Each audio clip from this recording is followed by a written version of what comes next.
So the context for meditation in cathedrals of our own has to do with actually finding other parts of our lives in which we can find meditative spaces. Lately I've been walking a lot in my neighborhood, and there's a park about a quarter of a mile from where I live, and so sometimes I'll walk down to the park and walk around it and past a little stream. And I realized that my parents had actually taught me this practice of finding, trees as cathedrals. When I was little, my mom was an administrator of a camp, and we would go up to New Hampshire, and I could go running around in the woods. And then when I was older, my dad would take me out to Ferry Point Park, which is a park in the Bronx underneath the Whitestone Bridge. And we would go there and listen to the sound of the waves crashing on the rocks and feel the sea breeze, which was so wonderful and restful and calming. And so this practice that Lee and Tracy and Cormac and I committed to was to teach the Eightfold Path, and this month's part of the Eightfold Path is right action. And the other piece that we committed to, perhaps not quite as verbally, was to teaching embodied practice. And so that's why it's so important during the meditations to really spend much more time paying attention to sensations in the body.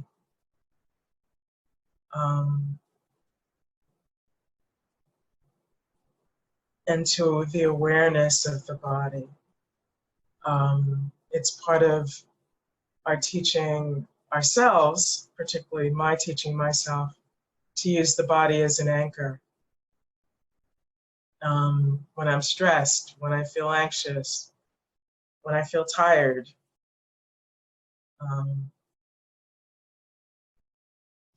And so I found on this website, dharmaguide.org, and I will give that to Jorge as well, these 10 pieces of right action. Number 1 is refrain from taking the life of any being or causing others to take a life. Number 2, refrain from taking what is not freely given. 3, refrain from inappropriate sexual conduct. 4, refrain from lying. 5, refrain from divisive speech. 6, refrain from using harsh words. 7, refrain from idle talk or gossip. 8, refrain from coveting others' possessions and positions. 9, refrain from resenting the good fortune of others. 10, refrain from holding a closed mind about things one doesn't fully understand.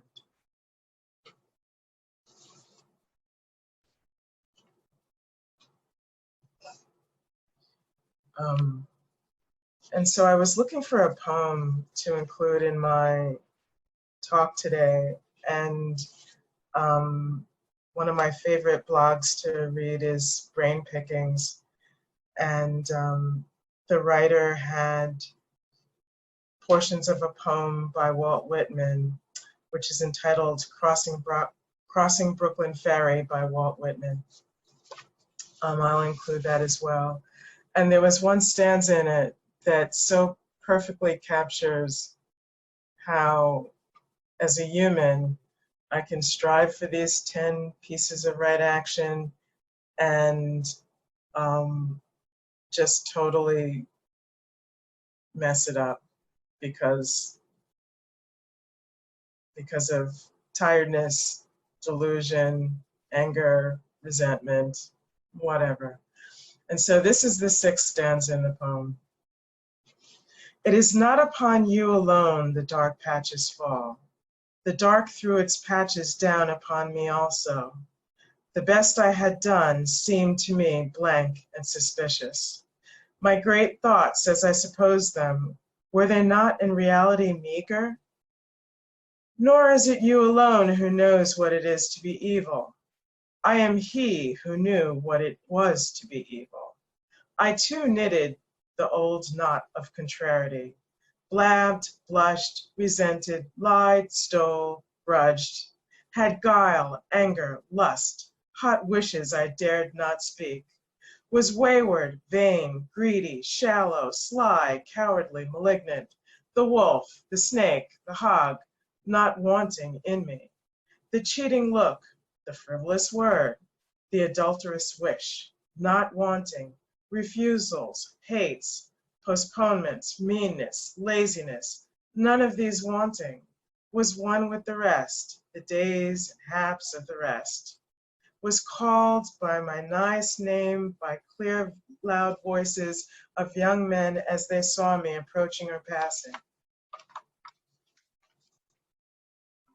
Felt their arms on my neck as I stood, or the negligent leaning of their flesh against me as I sat.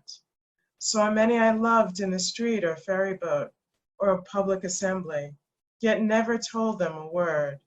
Lived the same life with the rest, the same old laughing, gnawing, sleeping.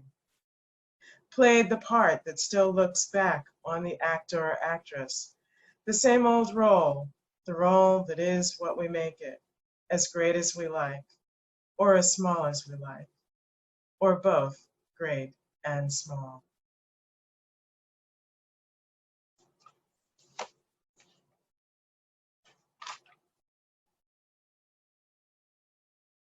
So I just love that.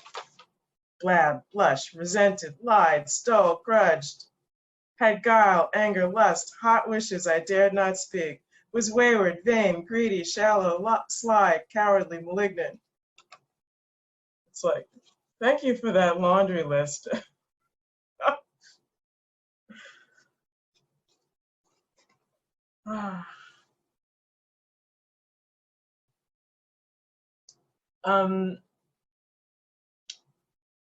I recently posted on Facebook an article by these 2 women who are friends. One is white and one is black, and the article was about the birthday party of the white friend, and the black friend arrives at the party and discovers that she's the only black person at the party. And these women have been friends for a long time, and so the black friend is wondering, this is really strange. Doesn't she know me well enough to know that I would feel really uncomfortable if I was the only black person at the party? So I posted this, and there was a lot of discussion amidst many of my friends on Facebook. And one of my friends texted me and said, "You were the only black person at my birthday party this winter. Should we talk about this?" And I looked at that and I was like, oh, this is the deep dive into the conversation, into a heavy conversation. And I needed to use my right action. And I spent some time, I did not answer her for 2 days. And I spent some time in my cathedral of my own, walking in the park, along the street, along the tree-lined streets where I live, and holding this on my cushion, recognizing the challenge of right speech and right view and right action. One of my favorite quotes that's on the website Tiny Buddha is to ask myself when I speak, before I speak, is it true? Is it beneficial? Is it kind? And so this is one of my dearest friends, one of my friends who I went to one of the early retreats I went to, someone who I've sat with and gone on retreats with for 20 years.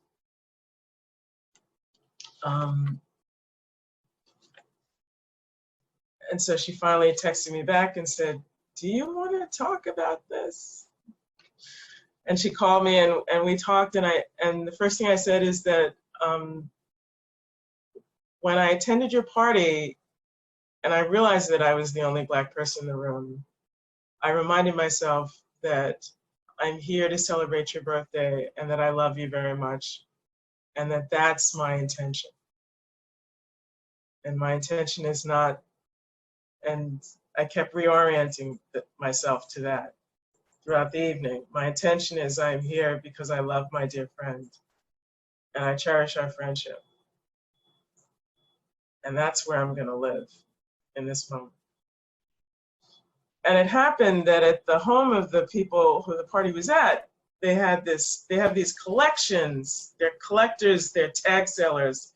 They have these constellations of Cupid dolls and all kinds of stuff. And on one shelf was a collection of over 30 Aunt Jemimas. And it happened to be by a chair by the fireplace. And at one point in the evening, that was the only chair that was vacant.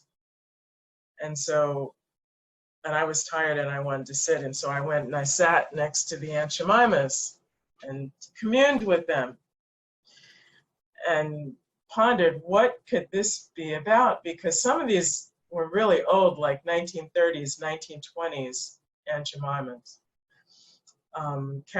Caricatures, clearly caricatures of Black people. And I'm also freaking out in my head. I'm like, expletive, expletive, expletive, expletive, expletive, holy expletive. Why would somebody want to collect this? Why would this be important to them? And what is the context that this collection has in all the other collections throughout this home? And I finally got tired and I left the party and drove home. It was in a rural part of Connecticut that was like an hour's drive from where I live. So when I got home, I was totally exhausted and I was like, okay, got that done. So then I had to talk to my friend about it because she asked me, what came up for you at the party? And so I told her about the Aunt Jemimas. And this is a friend of hers. She's been to these people's home many, many times, and she never noticed the Aunt Jemimas.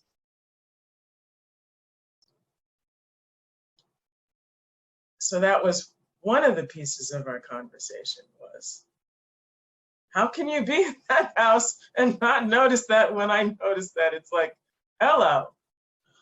And she apologized. She apologized for not recognizing that was an intense experience for me, to be the only Black person at the party, to be in this situation in which I'm confronted by this collection of seemingly racist memorabilia.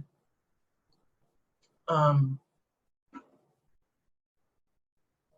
I told her, my intention was, you're my beloved friend. And that's where I'm gonna live while I'm in this space. I love my friend, I care about her, I cherish our friendship. I cherish all the support that she's given to me of my meditation practice and Vipassana.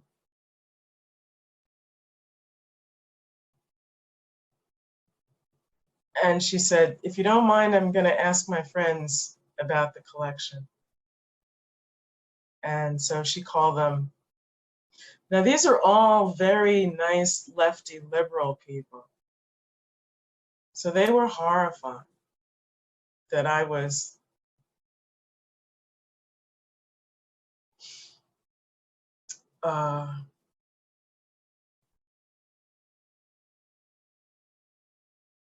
hurt, terrified.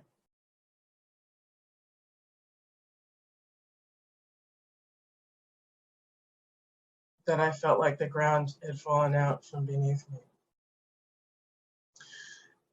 And so it turns out that they had a dear friend who was African American who collected the Aunt Jemimas and some other pieces of their collection.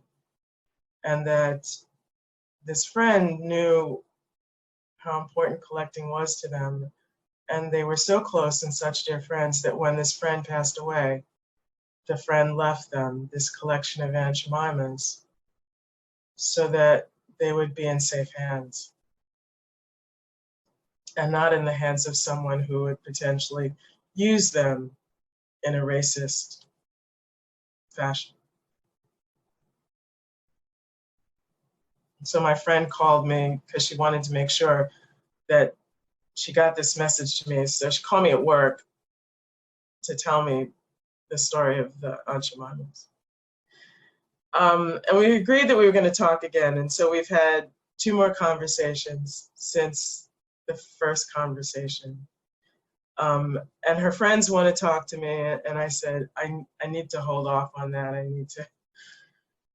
still need to process this some more.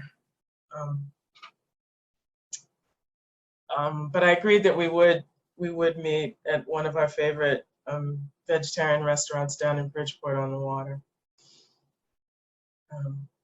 One of the meditation cathedrals of my own, called Bloodroot, that we would meet there one day in the fall and sit out and look at the water and talk about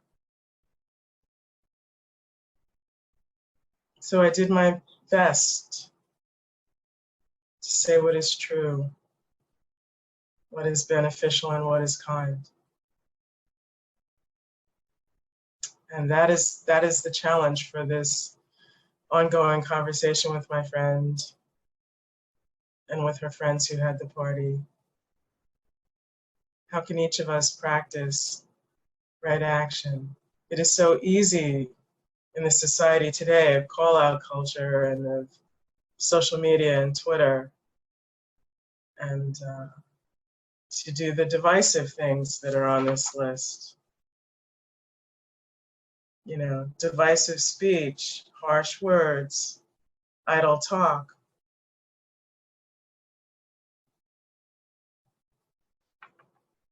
That's the easy, familiar things. And so right action will call me again to my cathedral of my own so that I have some time for reflection.